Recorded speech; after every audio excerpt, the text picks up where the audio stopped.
Olá, é com muita alegria que participo desse evento, fruto do projeto de extensão, Alfabetização Alimentar, a Pedagogia da Alimentação, no ensino infantil e fundamental, que por conta da pandemia deixou de ser um evento local, tornando-se um evento online, de dimensão nacional.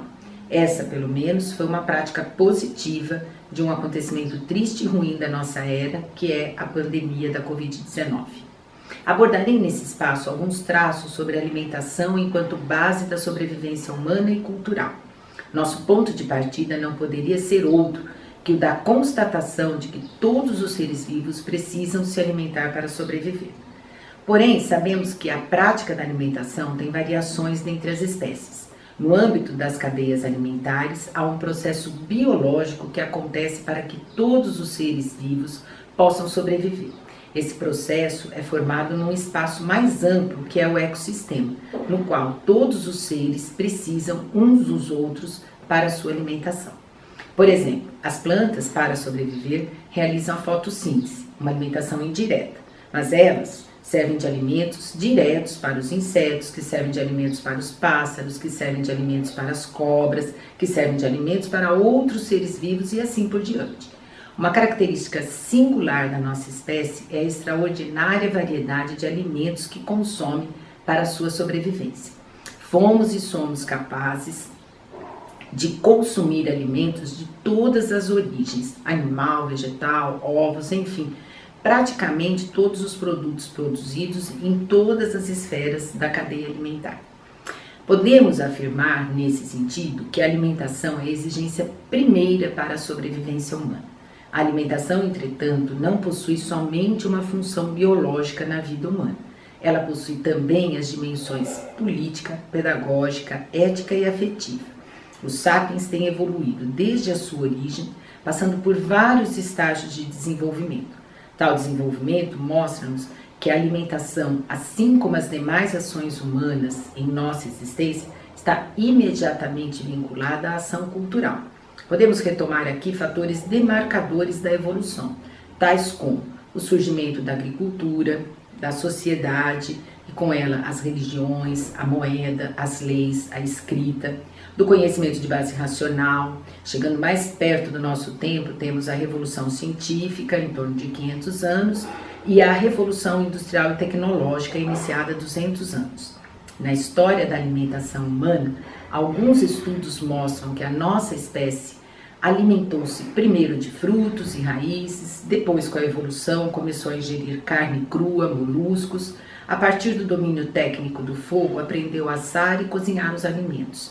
A neurocientista Susana Herculano Rosel afirma que esta prática de cozimento dos alimentos foi o que permitiu que o sistema nervoso humano se desenvolvesse, resultando na complexificação do nosso sistema nervoso, que permitiu o desenvolvimento da inteligência. Tese semelhante é demonstrada por uma equipe de cientistas de Harvard, que também pesquisou a importância do cozimento na evolução humana.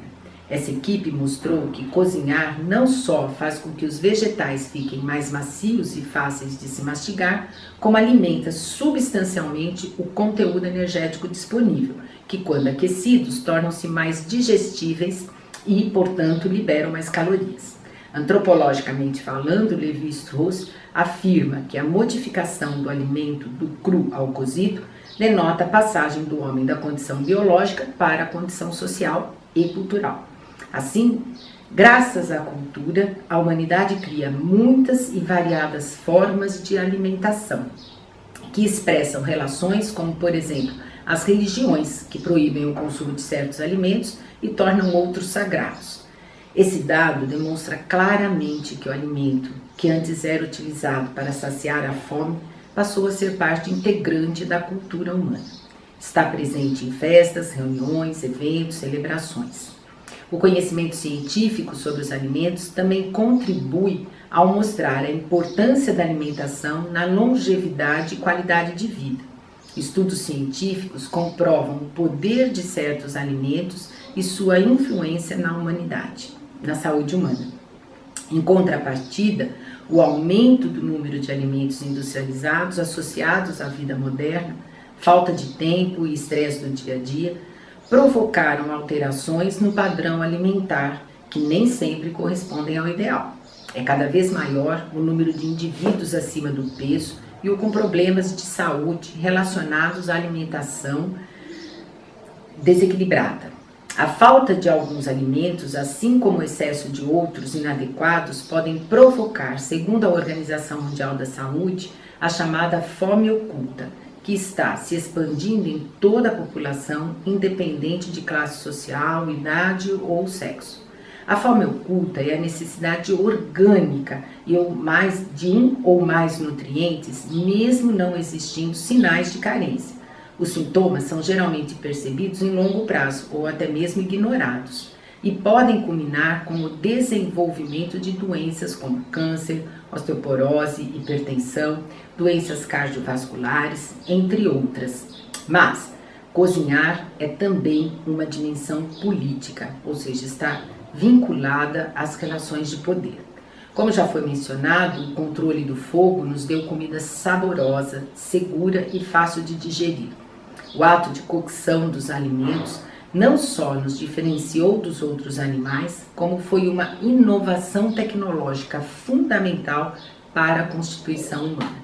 Acontece que o cozimento dos alimentos ao longo da nossa história cultural associou-se a outras dimensões de nossa existência, vinculadas às práticas econômicas, sociais e estéticas. Assim, o desenvolvimento econômico e político da sociedade tornaram a sua alimentação prática vinculada imediatamente à nossa condição social e cultural. Por exemplo, à medida que a humanidade foi se estratificando, a comida do Senhor jamais foi comparada àquela do escravo. O desenvolvimento da civilização vinculou a prática alimentar aos hábitos de higiene, de comportamento, transformando a alimentação numa comensalidade, que caracteriza os hábitos de conviver à mesa, vinculando a alimentação diretamente a uma função social determinada. De tal forma que no início do terceiro milênio, a comensalidade, mais do que caracterizar o processo alimentar, serve para fortalecer a amizade entre os iguais, relação entre senhores subordinados, acordos comerciais e financeiros, enfim, selar negócios. A tarefa de cozinhar repercute também na definição da hierarquia social. Na cultura ocidental, promoveu a estratificação da mulher, que se tornou encarregada socialmente dessa função, na condição de escrava ou de esposa. Mas a indústria tecnológica das últimas décadas tem transferido a tarefa de preparação dos alimentos para outros setores da sociedade, tais como a indústria de processamento dos alimentos e o comércio, bares e restaurantes que servem os alimentos. Por isso, por meio de propagandas e estímulos sociais, a tarefa de cozinhar tornou-se enfadonha e sem reconhecimento social. Na realidade, esse evento decorre da transferência do lugar econômico da mulher na sociedade, o que a obriga a deixar o lar e assumir o comércio, o mercado de trabalho. Esta obrigação, entretanto, vem por meio de uma sedução do mercado, que edifica a importância da eficiência, da beleza, da destreza femininas na mesma direção que desqualifica a importância de cozinhar os alimentos no âmbito doméstico. Esse evento ainda atende economicamente à explosão das indústrias alimentícias, estendidas inclusive às camadas desfavorecidas economicamente, que desconstruíram o hábito de cozimento dos alimentos no espaço doméstico. Assim, hoje em dia, o tempo para cozinhar foi basicamente suprimido de nossa existência. Podemos afirmar que a alimentação está sob o controle de uma política social que acaba ditando o que comemos, quando comemos e onde comemos. A indústria de processamento dos alimentos nos seduz cada vez mais à medida que nosso tempo vai sendo suprimido para essa tarefa em prol do trabalho fora de casa. O comércio também promove sua sedução, ao transformar bares e restaurantes nos principais espaços de lazer e socialização. Nesse sentido, digo que estamos sob a ditadura da alimentação fora de casa. Mas a resistência a esse modelo também é um ato político. O novo Guia Alimentar para a População Brasileira, de 2014, recomenda, abre aspas, desenvolva, exercite e partilhe suas habilidades culinárias. Valorize o ato de preparar e cozinhar alimentos. Defenda a inclusão das habilidades culinárias como parte do currículo das escolas e integre associações da sociedade civil que buscam proteger o patrimônio cultural representado pelas tradições culinárias locais. Se você tem habilidades culinárias, procure desenvolvê-las e partilhá-las, principalmente com crianças e jovens, sem distinção de gênero. Se você não tem habilidades culinárias, e isso vale para homens e mulheres, procure adquiri-las. Para isso, converse com as pessoas que sabem cozinhar, peça receitas a familiares, amigos e colegas. Leia livros, consulte a internet, eventualmente faça cursos e comece a cozinhar. Fecha aspas. Esse projeto de extensão universitária, assim como esse evento, vão na direção dessa proposição.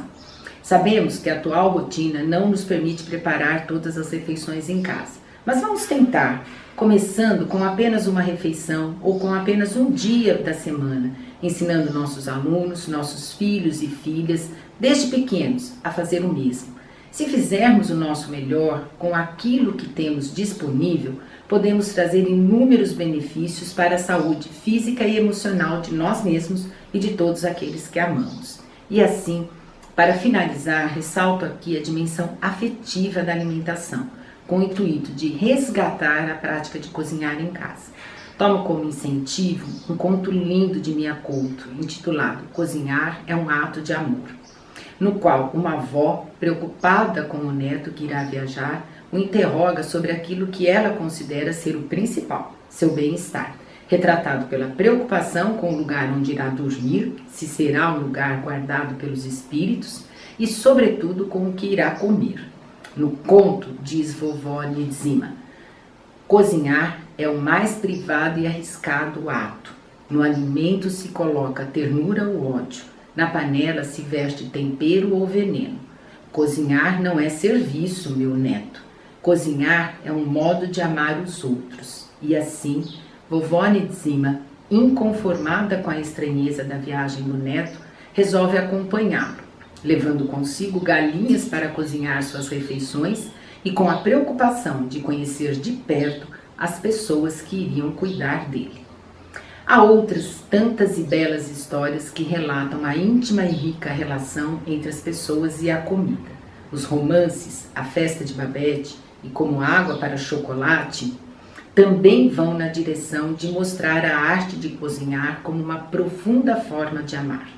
E assim termino aqui essa exposição sobre a importância da alimentação e de suas dimensões culturais na existência humana, agradecendo-lhes pela participação e interesse nesse evento, cuja preocupação, direcionada àquilo que denominamos alfabetização alimentar, é a de resgatar a tarefa de preparação do nosso alimento, base primeira da nossa existência, compreendida como um ato de amor e prazer direcionado a nós mesmos e aos próximos que amamos. Muito obrigada.